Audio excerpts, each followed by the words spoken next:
আসসালামু আলাইকুম, সবাইকে ওয়েলকাম জানাচ্ছি নতুন আরেকটি রেসিপি দেখার জন্য। আজকে আমি ঝাল ডিম পিঠা বা ঝাল পোয়া পিঠা তৈরি করে দেখাবো। আশা করছি আমার আজকের রেসিপিটি সবার কাছে ভালো লাগবে। ভালো লাগলে ভিডিওটি দেখার শুরুতে অবশ্যই একটা লাইক দিয়ে ভিডিওটি দেখা শুরু করবেন। তো এই পিঠাটি বানানোর জন্য প্রথমেই আমার লাগছে 1 কাপ শুকনো চালের গুঁড়া। আপনারা চাইলে শুধু চালের গুঁড়া দিয়েও এই পিঠাটা তৈরি করে নিতে পারেন, তবে আমি এখানে 1 কাপ আটা দিয়ে দিব যাতে পিঠাটা অনেক সফট হয় এই জন্য।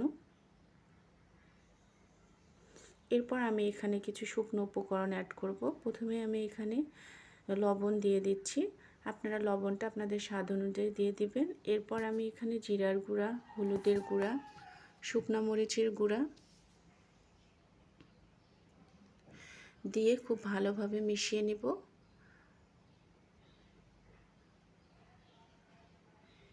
এরপর আমি এখানে সামান্য একটু কালো জিরা দিয়ে দিচ্ছি।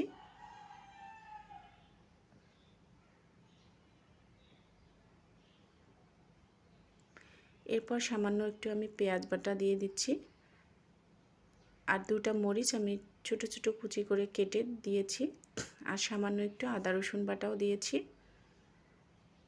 আপনারা চাইলে এখানে ধনিয়ার পাতা অ্যাড করতে পারেন, তো আমার হাতের কাছে ছিল না, আমি এজন্য দিতে পারিনি।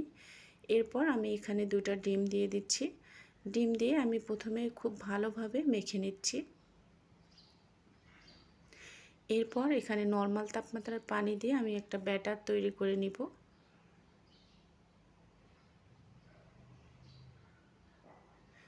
একটু একটু করে পানি দিয়ে ব্যাটারটা তৈরি করে নিতে হবে।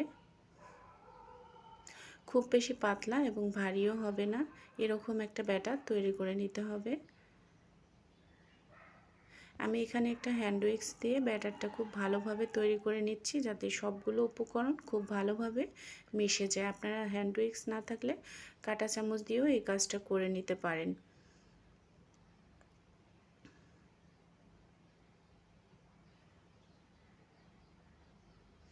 তো এখানে আমি 1 টেবিল চামচের মতো চিনি দিয়ে দিচ্ছি। এটা যেহেতু ঝাল পিঠা, তো এখানে আমি সামান্য কিছুটা চিনি দিয়ে দিচ্ছি। আপনারা চাইলে চিনিটা স্কিপ করতে পারেন।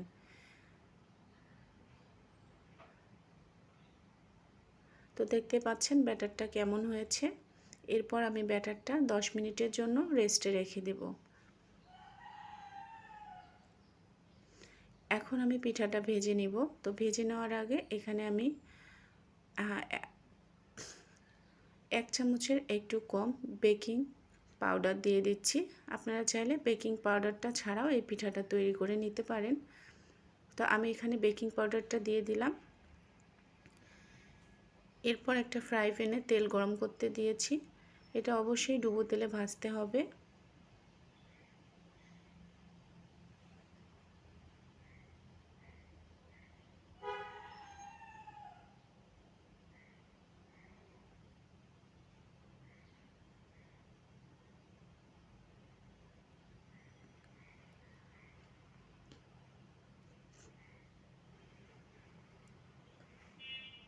তো এইভাবে আমি সবগুলো পিঠে ভেজে নিব।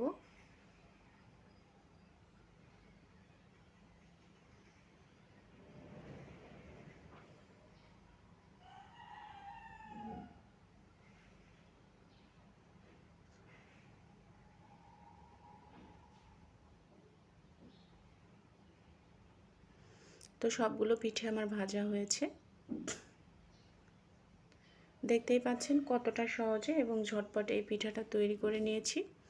আশা করছি আমার আজকের রেসিপিটি সবার কাছে ভালো লেগেছে। তো একটা পিঠা আমি ভেঙে দেখাচ্ছি যে ভেতরটা কেমন হয়েছে।